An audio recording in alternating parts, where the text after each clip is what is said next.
जय श्री कृष्णा दोस्तों, बीएसरा फैमिली में आपका स्वागत है। दोस्तों, इस बार कृष्ण जन्माष्टमी बहुत ही सर्वासिद्ध योग के साथ, जयंती योग के साथ आई है और कई वर्षों के बाद ऐसा योग बन रहा है क्योंकि भगवान कृष्ण के जन्म उत्सव के रूप में यह दिन मनाया जाता है।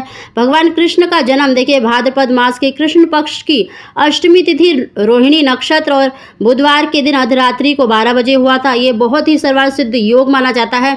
इस बार सभी योगों का एक साथ होना अपने आप में ही बहुत ही जयंती योग है। इस जो भी दंपति देखे संतान की इच्छा रखते हैं तो जन्माष्टमी के दिन व्रत करना चाहिए। विधि विधान से लट्टू गोपाल जी की पूजा अवश्य करनी चाहिए। जन्माष्टमी के दिन भगवान कृष्ण को क्या अर्पित करना चाहिए जिससे कि आपकी हर मनोकामना पूरी हो, संतान की प्राप्ति हो, पुत्र संतान की कामना रखते हैं तो इस दिन इन चीज़ों को अवश्य भगवान कृष्ण को अवश्य अर्पित करना चाहिए। जन्माष्टमी के दिन व्रत करना बहुत ही श्रेष्ठ माना जाता है। जो भी दंपत्ति संतान सुख के लिए अगर इस दिन व्रत करते हैं तो शीघ्र ही उन्हें संतान सुख की प्राप्ति होती है। अगर आप व्रत नहीं भी कर सकते तो इस दिन अगर भगवान कृष्ण को ये वस्तुएं अर्पित करते हैं तो शीघ्र ही आपको संतान सुख की प्राप्ति होती है। जन्माष्टमी के दिन अगर आपके घर में देखिए लट्टू गोपाल जी हैं तो उनको पंचामृत से स्नान कराएं, उनको नई पोशाक पहनाएं, उनको झूले पर जरूर बिठाना चाहिए। अगर आपके घर में देखिए लट्टू गोपाल जी नहीं हैं तब भी आप मंदिर में जाकर भगवान कृष्ण को ये वस्तु अर्पित कर सकते हैं। इस दिन देखिए भगवान कृष्ण के लिए यानी लट्टू गोपाल जी के लिए नई पोशाक अवश्य लानी चाहिए। अगर आप संतान सुख की इच्छा रखते हैं तो इस दिन चांदी की बांसुरी अवश्य अर्पित करनी चाहिए। अगर आप चांदी की बांसुरी अर्पित ना कर सके तो आप दूसरी बांसुरी भी ले सकते हैं। और साथ ही इस दिन देखिए एक मोर पंख अवश्य भगवान कृष्ण के मुकुट पर लगाना चाहिए। इससे भी शीघ्र आपको संतान सुख की प्राप्ति होती है।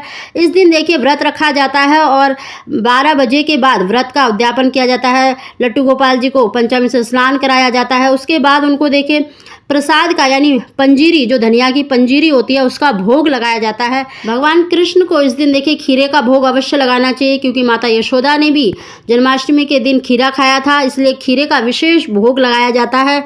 तो आप भी खीरे का भोग अवश्य लगाएं और भगवान कृष्ण को जो सबसे अधिक प्रिय माना जाता है माखन मिश्री का भोग भी अवश्य लगाना चाहिए। और भगवान कृष्ण के जो प्रसाद होता है पंजीरी का, उसी से ही आपको अपना व्रत खोलना चाहिए। अगर आपने व्रत नहीं भी रखा है तब भी आपको वो प्रसाद अवश्य ग्रहण करना चाहिए। जन्माष्टमी के दिन देखिए मंदिर में अवश्य जाना चाहिए। अगर आपके घर में लट्टू गोपाल जी नहीं है तो मंदिरों में देखिए लट्टू गोपाल जी को झूले पर बिठाया जाता है तो आप झूला अवश्य झुलाएं।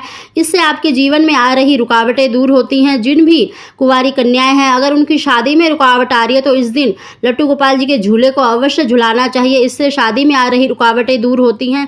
साथ ही जन्माष्टमी के दिन देखिए छोटे बच्चों में जो भगवान कृष्ण के स्वरूप में तैयार रहते हैं या देखिए जो बच्चे होते हैं वो भगवान कृष्ण के बाल स्वरूप का ही रूप माना जाता है। तो इस दिन बच्चों में कम से कम 8-10 बच्चों को बिस्किट, चॉकलेट, टॉफियां अवश्य बांटनी चाहिए क्योंकि इस दिन देखिए जन्माष्टमी के दिन सभी बच्चे भगवान कृष्ण के स्वरूप में तैयार हो रखे होते हैं और उन्हीं का स्वरूप माना जाता है। तो आप छोटे बच्चों को इस दिन प्रसाद अवश्य बांटे, चाहे टॉफ़ी बांटे, खिलौने बांटे, बिस्किट बांटे, चॉकलेट बांटे, पर बांटे अवश्य। इससे आपको शीघ्र ही मनवांछित संतान की प्राप्ति होगी।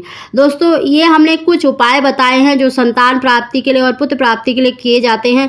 अगर आप संतान सुख की इच्छा रखते हैं तो जन्माष्टमी के दिन व्रत अवश्य रखें और भगवान कृष्ण को ये वस्तु अवश्य अर्पित करें।